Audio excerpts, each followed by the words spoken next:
Hello guys. आज हम आपके सामने एक रहस्यमय स्टोरी लेकर आए हैं। ये स्टोरी है इटली की।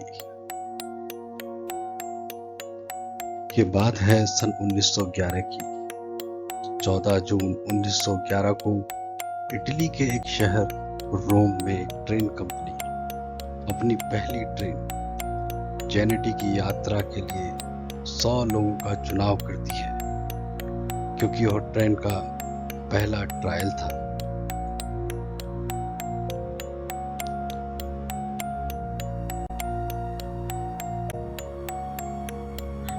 इस प्रकार ट्रेन में कुल 106 यात्री सवार होते हैं।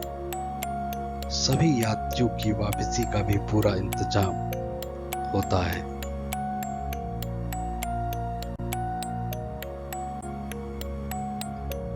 निर्धारित समय पर ट्रेन अपना सफर शुरू करती है। ट्रेन में एक इंजन के अलावा 3 डब्बे होते हैं, जिनमें सभी यात्री सफर कर रहे होते हैं।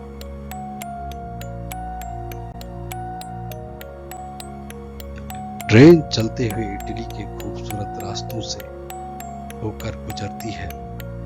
सभी यात्री खूबसूरत नजारों का आनंद लेते हुए यात्रा कर रहे थे। सब कुछ निर्धारित तरीके से चल रहा था।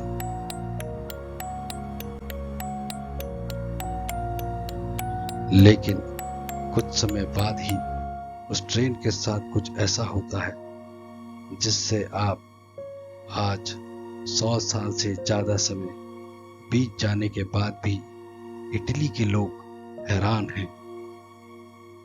आखिर ऐसा क्या हुआ? ट्रेन अपने निर्धारित रास्ते से आगे बढ़ ही रही होती है। ट्रेन के रास्ते में एक टनल आती है, जिसका नाम लोम्बार्डी टनल था। यह टनल लगभग 1 किलोमीटर लंबी थी।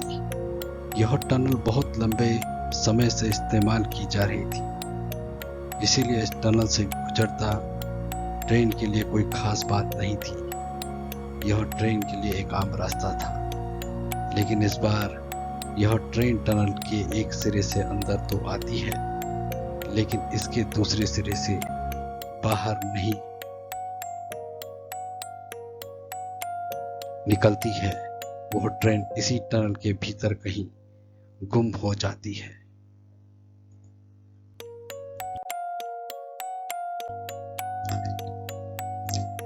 इस घटना से इटली के सभी लोग आश्चर्यचकित रह जाते हैं। एक दिन का समय बीत जाने के बाद भी उन 106 यात्रियों वाली ट्रेन का कहीं कोई अता पता नहीं था। जबकि कंपनी वालों से ट्रेन के बारे में पूछा गया, जब कंपनी वालों से ट्रेन के बारे में पूछा गया तो उनके पास केवल यही जानकारी थी कि ट्रेन को आखिरी बार लोम्बार्डी टनल के अंदर जाते हुए देखा गया था। इसके अलावा उनके पास उस ट्रेन के बारे में कोई जानकारी नहीं थी। इसके बाद उस जेनेटी ट्रेन की खबर इटली के राष्ट्रीय अखबारों में छपने लगी, जिससे वहां की सरकारों को भी इस बारे में जानकारी मिली। सभी लोगों को इस बात का आश्चर्य हो रहा था कि केवल 1 किलोमीटर की लंबी टनल में इतनी बड़ी ट्रेन 106 यात्रियों के साथ कैसे गायब हो सकती है।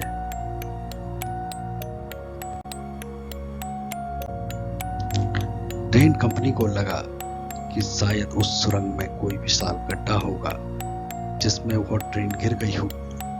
इस कारण वह ट्रेन सुरंग की दूसरी ओर से बाहर नहीं निकली।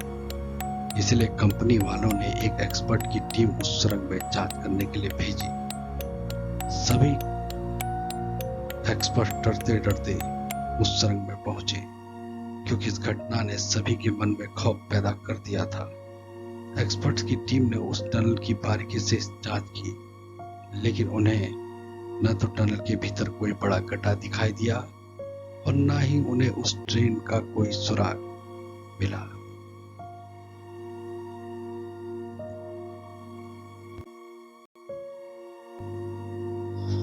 धीरे धीरे समय बीतने के साथ उन 106 यात्रियों के साथ साथ उस ट्रेन के मिलने की सभी संभावनाएं खत्म होने लगी थी। इससे देश की सरकार और उस ट्रेन कंपनी की बहुत बदनामी हो रही थी।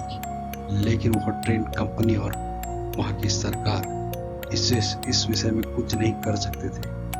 ट्रेन के लापता होने के साथ कुछ समय बाद मैक्सिको में रहने वाले दो युवक इस बात का दावा करते हैं कि वे दोनों भी उसी लापता ट्रेन की उस रहस्यमयी यात्रा का हिस्सा थे और उन 100 यात्रियों में शामिल थे।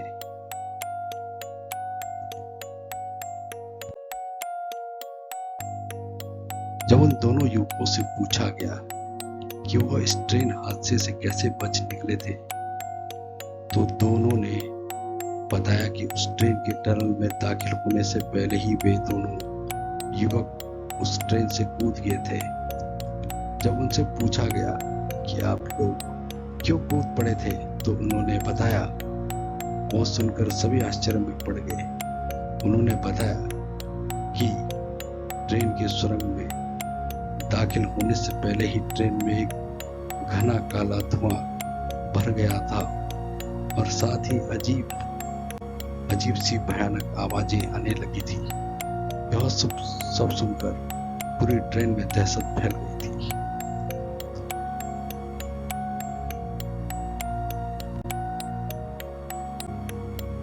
ऐसी अजीब घटनाओं को देखकर ट्रेन के ड्राइवर ने भी ट्रेन के सुरंग में दाखिल होने से ट्रेन को रोकने के लिए ब्रेक लगा दिए थे। इससे ट्रेन की रफ्तार कम हो गई थी और वे दोनों उस ट्रेन से कूद गए। लेकिन कूदने के दौरान उन दोनों को काफी चोटें आई और वह कुछ दिनों तक वहीं बेहोश पड़े रहे, जिससे उन्हें कुछ भी पता नहीं चला कि आखिर उनसे ट्रेन के साथ क्या हुआ था।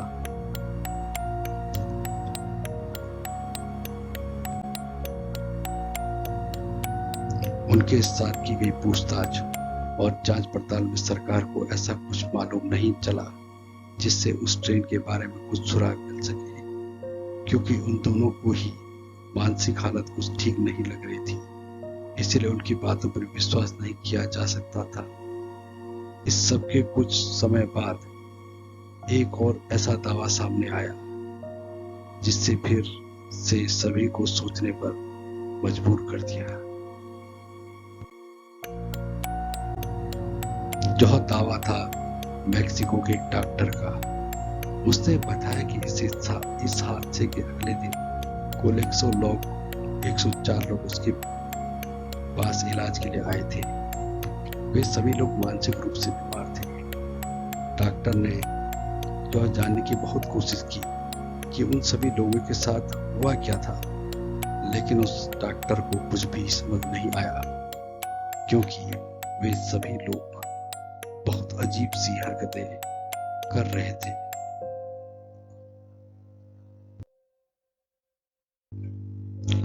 इस दावे पर इटली के लोग भरोसा नहीं कर पा रहे थे।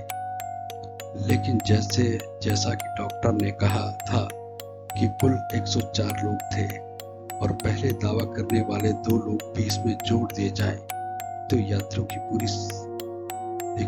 पूरी संख्या 106 हो रही थी। लेकिन अंत में इस दावे से कुछ भी हासिल नहीं हो रहा था। समय के साथ लोग भी इस हादसे को भूलने लगे थे और सभी जांच एजेंसियों ने भी इस विषय में हार मान ली थी और इसी के साथ यह ट्रेन हादसा एक गहरा राज बनकर रह गया था।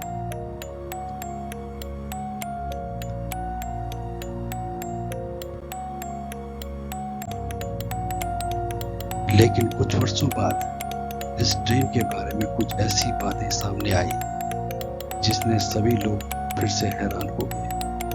जैसा कि इस ट्रेन की अलग अलग समय पर अलग अलग जगहों पर देखा जाने लगा, जिसमें Russia, Spain, Italy, Mexico, Ukraine के कुछ शहर शामिल थे। इस ट्रेन को देखने वाले सभी लोग ठीक वैसा ही हुलिया बता रहे थे जैसा उस खूबसूरत ट्रेन का था। वहीं एक इंजन और 3 डब्बों वाली ट्रेन सभी को दिखाई देती थी और गायब हो जाती थी।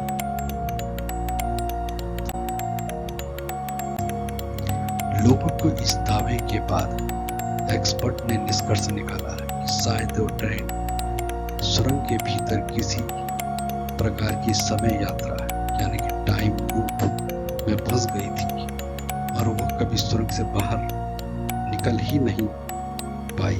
इसीलिए लोगों के द्वारा उस ट्रेन को अलग अलग जगहों पर अलग अलग समय पर देखा जा रहा था। इस प्रकार उस ट्रेन को मिस्ट्री कभी सुलझाई नहीं जा सकी और आज भी उस ट्रेन हादसा इटली में एक बहुत बड़ा रहस्य बना हुआ है।